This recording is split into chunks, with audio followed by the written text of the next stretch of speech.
Welcome to our deep dive into finding inner peace.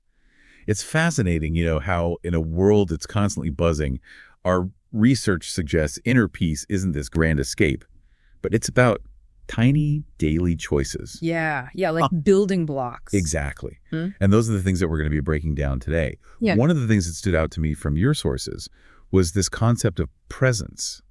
And I don't mean like just physically being somewhere, but really like truly inhabiting each moment. Yeah, that's mindfulness, right? Yeah. Your research really digs into this, actually, and it even quotes Kabat-Zinn.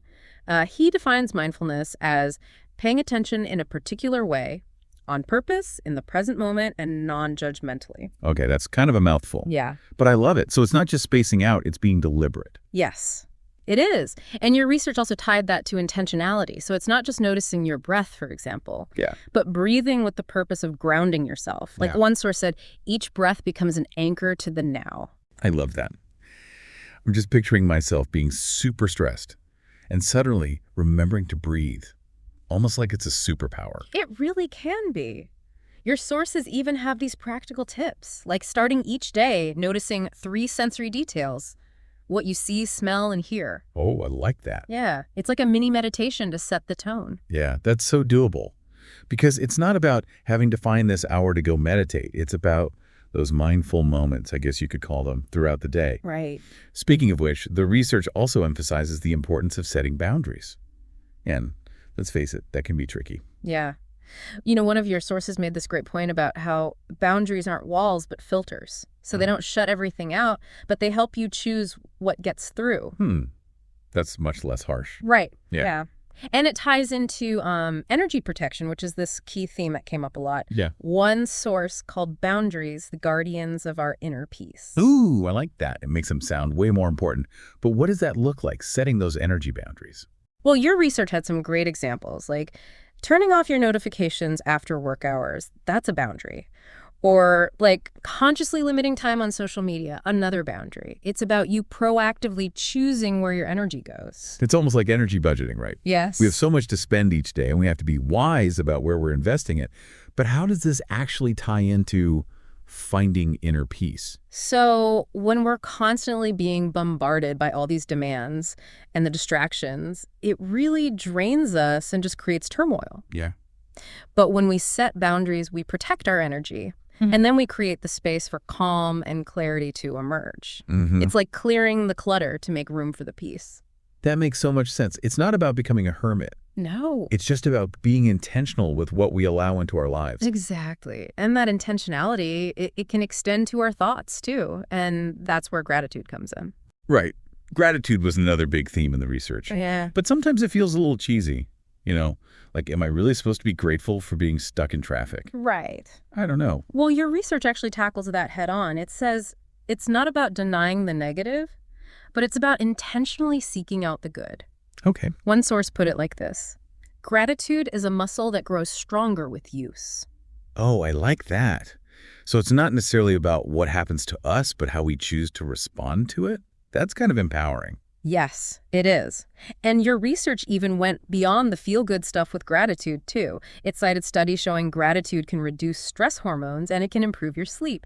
It can even boost your immune system. Wait, really? Yeah. So gratitude is basically a superpower. Well, it certainly has some powerful effects. Okay. Your research even linked it back to presence, because when you're actively looking for things to be grateful for, you're naturally more attuned to the present moment, and you're noticing those little joys that you might otherwise miss. That's amazing. Okay. So gratitude's scientifically proven to be good for us.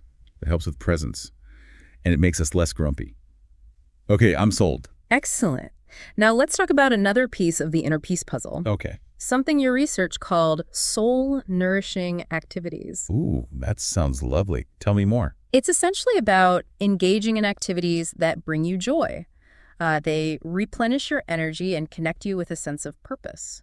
So it's not just about meditation and mindfulness. It's about doing things we love. Like, would my weekly pottery class be considered soul-nourishing? No, if it brings you joy and a sense of fulfillment, then absolutely. Your research emphasized that these activities are deeply personal. Yeah. One source even said, what nourishes one soul may drain another. That's so true. What fills my cup might completely exhaust somebody else. Right. So it's about figuring out what really lights us up, what makes us feel alive. But how does that actually translate into inner peace? Well, think about it this way. When we're engaged in activities that bring us joy and that sense of purpose, it naturally reduces stress and it brings the sense of inner harmony. It's like our souls are singing.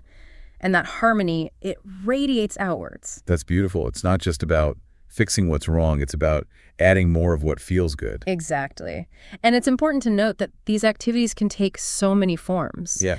Some people, they find peace in creative pursuits, like painting, writing. Others, they find it by connecting with their loved ones. Still others find it in spending time in nature. Right. It's about honoring our own individual needs and what brings us joy. So we've talked about presence, boundaries, gratitude, and soul-nourishing activities.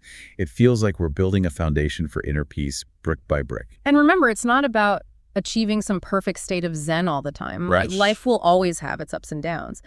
But by cultivating these practices, we can equip ourselves to navigate those challenges with more grace and resilience. Yeah, that's such an important reminder. Inner peace isn't about avoiding difficulty. It's about having the tools to handle it when it comes. And by cultivating these practices, we equip ourselves to navigate those challenges with more grace and resilience. Yeah.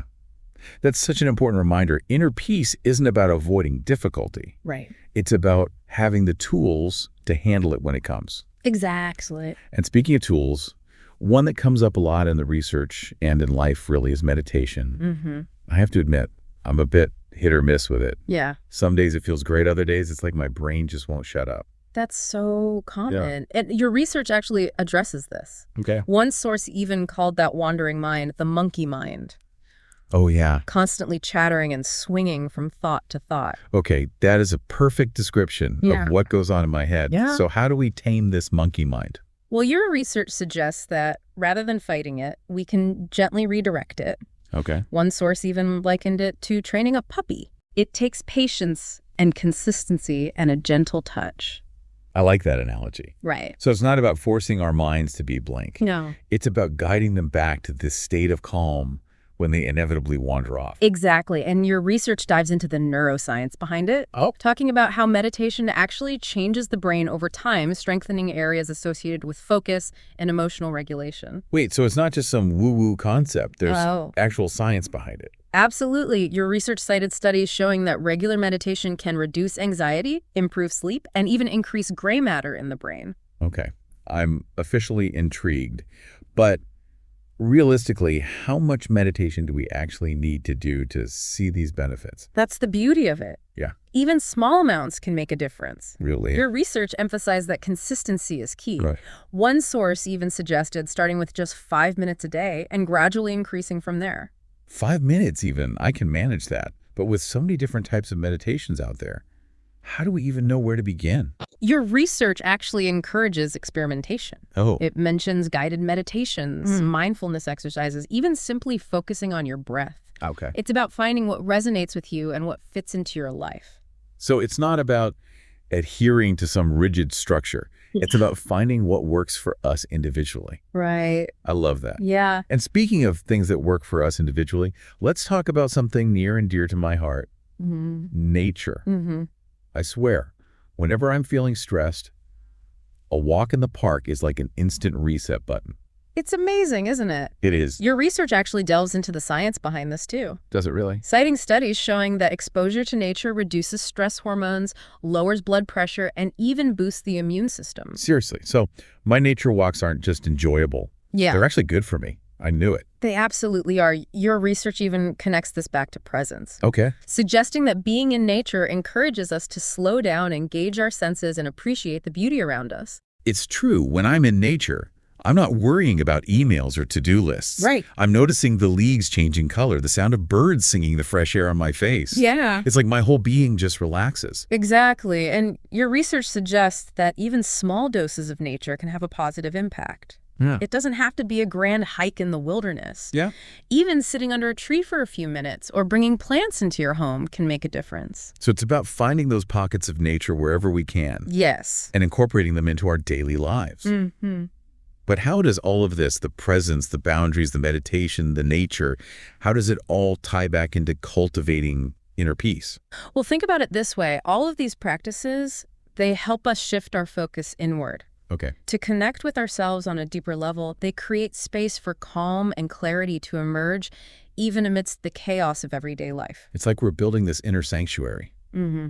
a place of peace and quiet that we can always return to no matter what's going on around us. Exactly. And the more we cultivate these practices, the stronger that inner sanctuary becomes, and the more resilient we are in the face of life's inevitable challenges. It's about creating a foundation of inner peace that supports us through thick and thin. I love that. Okay, so we've covered a lot of ground. We've talked about the importance of presence, the power of setting boundaries, the benefits of meditation, and the restorative power of nature. But before we wrap things up, I want to touch on one more theme that emerged from your research.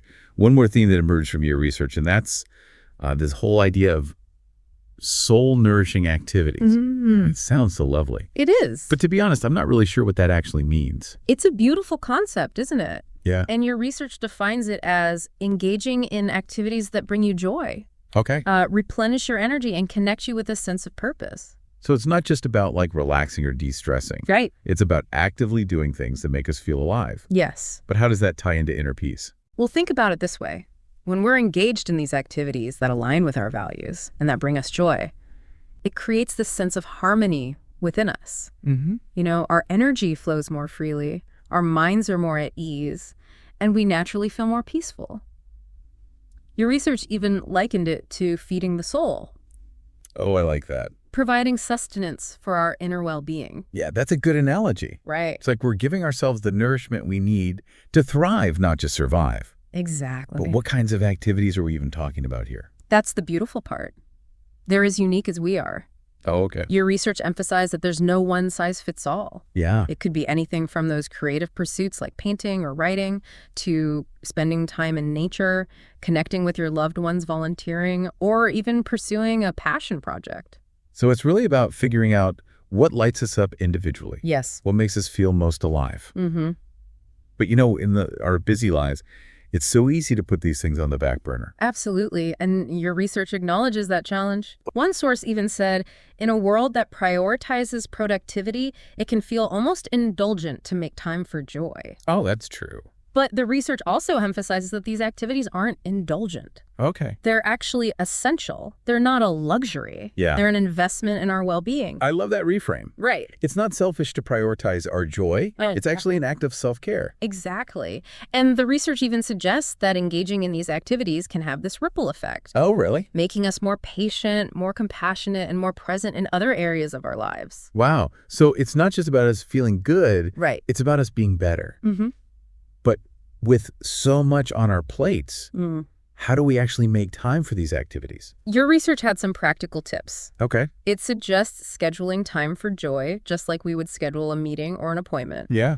It also encourages us to start small. Even 15 minutes a day can make a difference. And most importantly, it reminds us to be kind to ourselves. Yeah. Don't beat yourself up if you fall off track. That's such good advice.